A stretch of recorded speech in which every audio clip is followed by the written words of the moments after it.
Hello guys, good morning. Welcome back to our channel. आज weekend आहे, so आज सगळी कामं आरामातच चालू आहेत.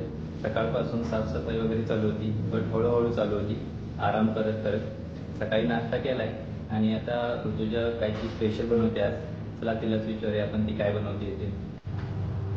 काय ऋतुजा, काय बनवते? हॅलो, अंडा मसाला बनवते. सो काय काय तयारी केलीस मग? अंडी उकडून घेतले, सोलते अंड्यांना, कांदा चिरून घेतलाय, टोमॅटो चिरलाय, अद्रक लसूण सगळ्याची ग्रेव्ही बनवणार आहे. कोथिंबीर पण आहे. अच्छा. ह्यावेळेस फर्स्ट टाइम मी रोस्टेड वाला बनवते, त्यामुळे बघूया आता कसं बनतं. ओके, आता मग नेक्स्ट प्रोसिजर काय आहे? अंडी अशी हाफ हाफ करून चिरून घ्यायची. अच्छा. नंतर मग ती कारण रोस्ट करायचे, रोस्टेड आहे ना मसाला असं. आणि त्यानंतर आता मी हे सगळं मिक्सरच्या भांड्यामध्ये काढते. मग आता सगळ्याची मिळून अशी ग्रेव्ही बनवणार आहे मी प्रॉपर छान. अच्छा. आता मी छान ग्रेव्ही बनवून घेतली आहे. कढई गरम झाली. आता हे झाल्यावर आता मी कढईमध्ये थोडंसं तेल टाकून याच्यात मला एग्स सगळे रोस्ट करायचे छान बारीक गॅसवर. आणि तेल थोडंसं ते पसरवून घेते. ह्याच्यात मग एक एक करून मी एग जसे ठेवते, म्हणजे थोडंसं प्रॉपर रोस्ट होते. असे मी छान आता यांना रोस्ट करून घेणार आहे. ओके. किती वेळ रोस्ट करायचं आहे? हे आता थोडंसं लालसर झालं ना, दोन्ही साईडने थोडं थोडं रोस्ट करायचं. असं रेडिश कलर आला ना थोडा थोडा, मग काढून घेते परत प्लेटमध्ये आणि मग आपण नंतर मसाला भाजायचा. आता हे एक जर ना खालच्या साईडने असे थोडे थोडे रेडिश झाले, सो त्यांना आता मी थोडं उलट्या साईडने पण शॅलो फ्राय करणार आहे. तर मी सगळे असे उलट्या साईडने असे रोस्ट करते. अजून थोडे थोडे केले तरी चालेल खालच्या साईडने, पण जास्ती नको आहेत मला, त्यामुळे मी असेच करते. हे सगळे आता मी एक एक करून असे प्रॉपर प्लेटमध्ये काढून घेते, बिकॉज मी आता याच कढईमध्ये मी मसाला बनवणार आहे. तो एक एक करून असे मी काढून घ्यायचे. आता मी एग्स रोस्ट करून घेतले आणि आता मी कढईमध्ये थोडंसं तेल टाकून कांदा परतवून घेणार आहे.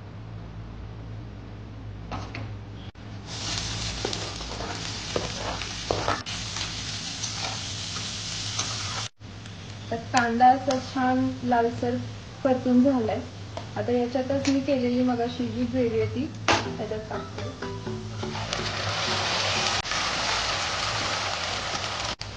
हे असं आता ग्रेव्ही आहे ना थोडी मी एकदम असं ऑइल त्याला साईडने सुटेपर्यंत चांगली परतून घेतली छान. तर आता याच्यात मी सगळे मसाले ऍड करणार आहे. लाईक आता चटणी टाकते, कांदा लसूण चटणी, लाल तिखट, आपली ग्रेव्ही छान लालसर अशी होईल, थोडीशी कोरिएंडर पावडर,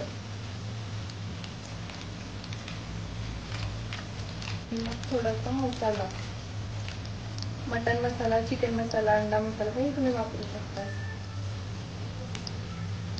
थोडीशी जिरा पावडर टाकणार आहे. आता हे थोडेसे मसाले थोडे थोडे परतून घेतले. आता याच्यात मी गरम पाणी करून घेतले, ते टाकते याच्यात, म्हणजे थोडंसं शिजेल ग्रेव्ही.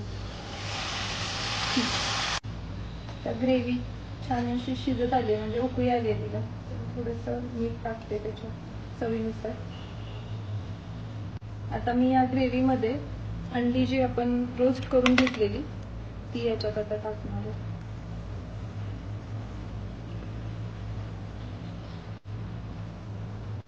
तर छान दिसते ग्रेव्ही अशी तयार झाली. अंडी सगळी मी सोडून घेतली त्याच्यात. असा कलर पण खूप छान आलाय. आता मी त्याच्यावर अशी छान कोथिंबीर पसरवते. छान दिसतोय मसाला, आता खूप छान कलर पण आलाय आणि आता खायला रेडी आहे. सो आता बघूया, प्रीतम सांगतीलच तुम्हाला की कसं झालंय रोस्टेड अंडा मसाला.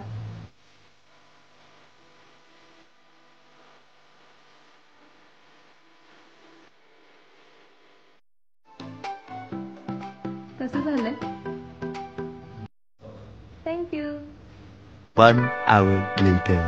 हॅलो गाईज, सो आता जस्ट जेवण झालं. तर तुझ्याने खूपच मस्त बनवलेला अंडा मसाला.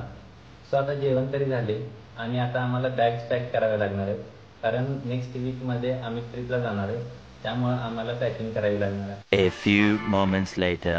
खरं तर जेवण झाल्यानंतर लगेच पॅकिंगचा प्लॅन होता, बट पॅकिंग करायला घेतल्यावर समजलं की अजून बरेचसे कपडे प्रेसच नाही केलेत. तो आता कपडे प्रेस करून मग बॅग पॅक करायला घेतली. तो आता ऋतुजा पॅक करते. 2,000 years later.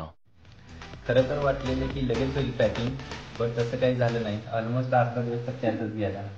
ऍक्च्युली 90% झाली आहे बॅकपॅक, पण 10% जे काही बाकी आहे ते आता ट्रिपला जायच्या दिवशीपर्यंत ऍड होतच राहणार आहे. त्यामुळे जी काही फायनल आहे ती ट्रिपला जायच्या दिवशी तरी होईलच. सो हा व्लॉग आता इथंच एंड करूया आणि भेटूया नेक्स्ट व्लॉग मध्ये. तोपर्यंत tata bye bye, take care.